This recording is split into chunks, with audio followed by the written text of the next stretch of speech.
All right, so we're back on the Eclipse. My voice is gonna sound really bad, worse than normal because obviously I'm not feeling well.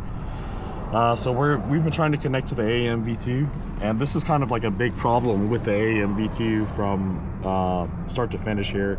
And basically, you just never can get this thing to connect. You got to do all sorts of weird stuff to get it to connect, and sometimes you just it won't connect. So the biggest thing is going to be, so we have it set up as USB currently, and we're going to click OK. And so a few tricks that I found is basically key the car off, hit connect real quick, and then turn the key on. And so and sometimes this will work, sometimes it won't. So I'm going to let this run for a little bit longer to see if it doesn't work. If it does not work, the AEM V2 also has a serial cable input. Now, this one I had to bring from home. It's different from some of the other serial cables, but this one over the years I've had a lot of good success with. But as you can see, it's still not connecting, so I'm going to go ahead and switch this over to a serial connection here to see if we can get it to read. Okay, so I've switched over to serial, and it says it's found it, but I can guarantee you that it's still not going to connect. So let's go ahead and see.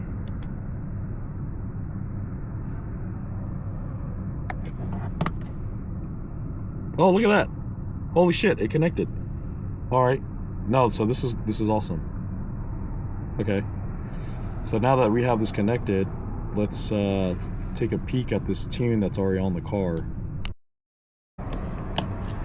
Something that's really strange that already sticks out to me is that if you look at the ignition, it's off of load, meaning that the map sensor is reading, but the fuel table for some reason is set up in TPS. So I'm not really sure why you would have like an alpha N type strategy for a car that has a map sensor, and it's, you know, it's got good map signal as far as I know. And then the ECU just disconnected from itself. Okay, so let's try this again real quick. Anyways, so now that we got it reconnected after a couple tries, you can see that for some reason the fueling is set up for TPS. I'm not really sure why. This car before the cams idled pretty good, I thought, so I don't know why there would be a need for this.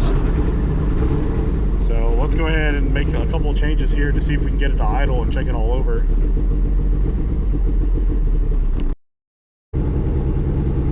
Okay, I've made a couple changes to it, to the fuel map already, and it's starting to kind of set up okay, or it seems a little bit better. Idle obviously is a bit on the high side, but we're going to go ahead and let this come up to temp on the AEM, and then make a couple more adjustments and see what we can net here.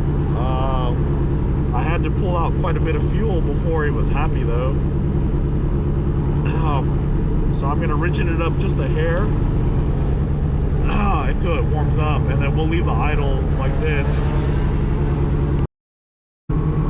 Okay, so the idle valve is not working at all. This is with the setup that was in the ECU stock. So changing it all to 0 has no effect on idle. So I'm gonna max it out just to see. So you see the table's all the way up and the idle hasn't moved an inch. So there's definitely something going on here with the idle valve. So this is the tune off the Eclipse on the AEM tuner, and there were like a couple things that I really did not like about how they set up this tune. So I wanted to kind of go over that really quickly here. So first and foremost, this is the fuel table, okay? So AEM works similarly to Fuel Tech, where this is not like VE tuning. This is like injector, like this is actually like the actual control of the injectors, okay? So this is like, if I remember right, this is like the milliseconds the injectors are working. Anyways, so for some reason this car is not ITB'd, it is boosted, but they have the fuel table set up as throttle position. So if you look here, this is obviously no throttle, and 99.6 is basically 100% throttle, right? So the car actually runs halfway decent, but the reason why this is not a good setup is pretty simple. Imagine this. You get your car situated, everything's going good, your tuner starts to turn up the boost, And so when he's on the dyno, you know, if he's like me, he's going to be at 3,000 RPMs, he's going to go wide open throttle, right? So it's going to look at basically this section of cells at 3,000. So this little highlighted portion right here is basically all the car's looking at.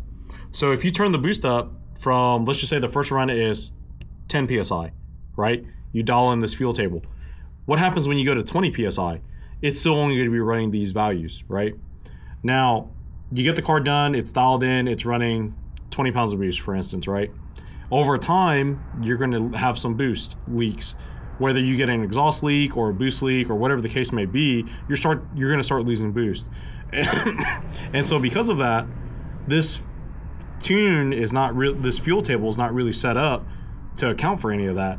If you look at these values here, from 35% throttle to 100% throttle, it's essentially the same exact thing. And the curve that it makes doesn't really even follow like what an engine actually would be doing. So generally speaking, on a car, you know, once you hit the 5250 mark, which is this column right here, your efficiency starts to drop. And you can see that this fuel table really doesn't do that. Now, it may have had cams before, but the way it was idling definitely was not. However, if you go over to the ignition tab, and we're going to look at the ignition table here, this ignition table is actually set up correctly. So you've got vacuum and boost, and like the timing is normal. So, you know, this car here, the max on this table was 24 degrees of timing, and same deal. If it lost boost for whatever reason, it would start to fall off. This table though looks okay. It's a little bit on the flat side, as you can see, but nothing really stands out to me. So I think it's done relatively safe. The other thing that I found here that I did not like was simply his limiter table. I believe it's limiter. It might be a safety table. It's been a while here. Okay, here we go. So our main rev limits right here. He's got fuel cut set at 27 PSI, right? So basically, this is his overboost. So the car is tuned for 24, supposedly, but if it goes over 24, it's gonna hit a cut. But again, if you look at the fuel table, same deal here. The fuel table itself doesn't really know how much boost it's running. It has zero idea of it. And if you look at, again, if we go back to the ignition table, the downside of his table is that it doesn't exceed 24, so that it's going to be running this exact amount of timing if it were to boost cut, whatever this is, right? So if he ever hits boost cut, which is 3 PSI above where he's actually tuned it from, it's still going to be running these values. Is that the end of the world? Absolutely not. Could have been done better? Yeah, I think so. The biggest thing though, like I said, is just the fuel table. Like everything else in this tune though, you know, for it being an AEM V2, it's not bad. It's decently solid, but I just don't know what on earth they were doing here. So I've played with this a little bit. You might notice this large jump here, but I had to reduce this all down because of the camshaft. And you know, with cams, something has to give. So what I mean by that is that his higher RPM power is going to be, it's going to make more power up top, but something has to give, and that what has to give is that efficiency down low. So he's lost a little bit down low, and I had to remove quite a bit of fuel down here to get it to actually idle 14.7. One other thing that you may or may not have heard, because my voice was going and it still hasn't fully recovered, is that we made some adjustments here on this idle table. So this table here is basically the start of your idle tuning here. Basically this table here, if you add 100% to it, it should open the valve 100%. And the inverse is true. If we turn it to 0, it should completely close the valve. And so playing with this table did absolutely nothing. What they had on the original tune was they basically used target versus ignition timing, and that works decently well, but you still have to nurse the car while it's cold. So if the car's cold, you sit there and have to hold the throttle, maybe play with it a little bit for it to actually idle decent. Again, I don't think this car had cams from the factory, because they definitely don't look that aggressive compared to what we put in. And so they actually had this table here, and how this table works is pretty simple here. If the idle is over 300, so meaning, let's just say for argument's sake, the target for idle is 1,000. If it hits 1,300 RPMs, it would remove X amount of timing. So I'm just going to put in some kind of value that I would normally put in for this style. Boop. Just to give you guys an idea. And so if I were tuning this car back then and it did not have an idle valve, it would look something like not knowing how to set up the keys. H. So essentially the table would look something along like this. And so what happens here is that if your idle drops to, again, our idle target in this example is 1,000. If it dips down to about 700, 675 or so, it would add 15 degrees of timing on top of your ignition table, right? And then the inverse is true. If your idle is at 1,300, where the target should be, where your target should be 1,000, it's going to pull 15 degrees of timing out. And it's constantly going to do this dance back and forth until it officially warms up, and then it floats around here. And so that's actually how it had set up. They actually had this set up way more aggressive than what my example shows here, but that's essentially how they had it set up. So the car probably did not have a working idle valve to begin with, or one that was like partially working, and they kind of band-aided it with this.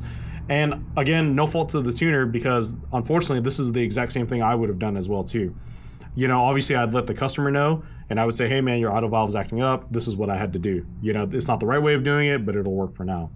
So those are the only real main things that I found with the tune that I just wasn't really too thrilled about. But overall, I think, like I said, for given the time frame of this car with this ECU, I kind of feel like this is relatively what you would have seen, minus this whole TPS fuel thing. And I have no idea why they would do that on a boosted car with a good map signal. So, but that's that. So hopefully here pretty soon we'll be switching over to the new ECU, and then we won't have to deal with this.